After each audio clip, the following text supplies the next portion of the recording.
आदरणीय मेरे प्रिय दोस्तों और भक्तों, क्या पांडु की पत्नी माद्री पांडु के साथ ही सती हो गई? दोस्तों, यह वृतांत बहुत सुंदर वृतांत है। ज़्यादा से ज़्यादा 5-6 मिनट का यह वृतांत होगा। आपसे विनती करता हूँ कि बने रहिए इस वृतांत में मेरे साथ अंत तक। आपका भी परोपकार होगा।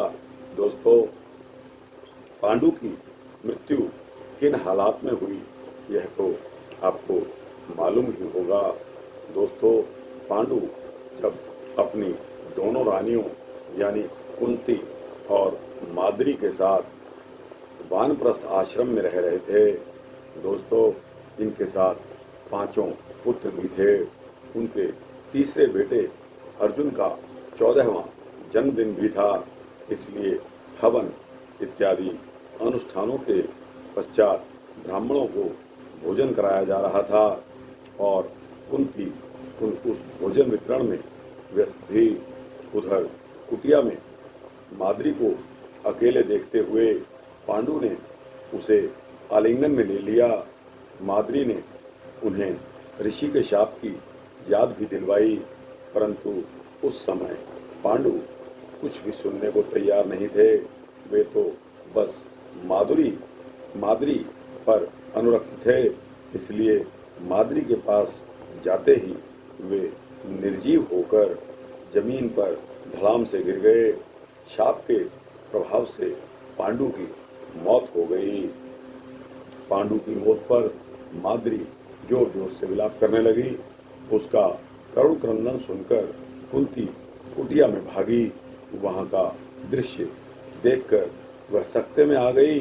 उसके पति पांडु जमीन पर निश्चेष्ट पड़े थे और पास बैठी हुई माद्री विलाप कर रही थी। कुंती वहीं पर बैठ गई और वह भी अपने निर्जीव पति की देह से लिपट लिपट कर विलाप करने लगी। दोनों रानियां पति के साथ सती हो जाना चाहती थी, पर वहां उपस्थित ऋषिगण ने उन्हें सांत्वना देते हुए बताया कि यदि आप दोनों अपने पति के साथ सती हो जाएंगी तो आपके ये 5 सुकुमार बालक बिल्कुल अनाथ हो जाएंगे। इनका पालन पोषण कौन करेगा और किस प्रकार से होगा? जरा इनके बारे में ध्यान से सोचने की जरूरत है। आपको इन बच्चों के लिए तो कम से कम जीवित रहना ही पड़ेगा। दोस्तों, ऋषियों के बार बार समझाने पर माद्री ने कुंती से कहा कि हे दीदी, आप बड़ी और उदार हृदय वाली हैं। आप 5 बेटों का उचित पालन पोषण करने में भी सक्षम हैं। अतः बच्चों की जिम्मेदारी आप खुद संभाल लीजिए और कृपा करके मुझे पति के साथ सती होने की अनुमति दे दीजिए। दोस्तों, 5 पांडवों की खातिर कुंती ने राजा पांडु के साथ सती होने का अपना विचार त्याग दिया। जबकि माद्री राजा पांडु के साथ सती हो गई। ऋषियों ने कुंती से कहा, हे पुत्री, अब तुम यहाँ रहकर क्या करोगी? तुम भी अपने 5 पुत्रों को लेकर हस्तिनापुर में लौट जाओ।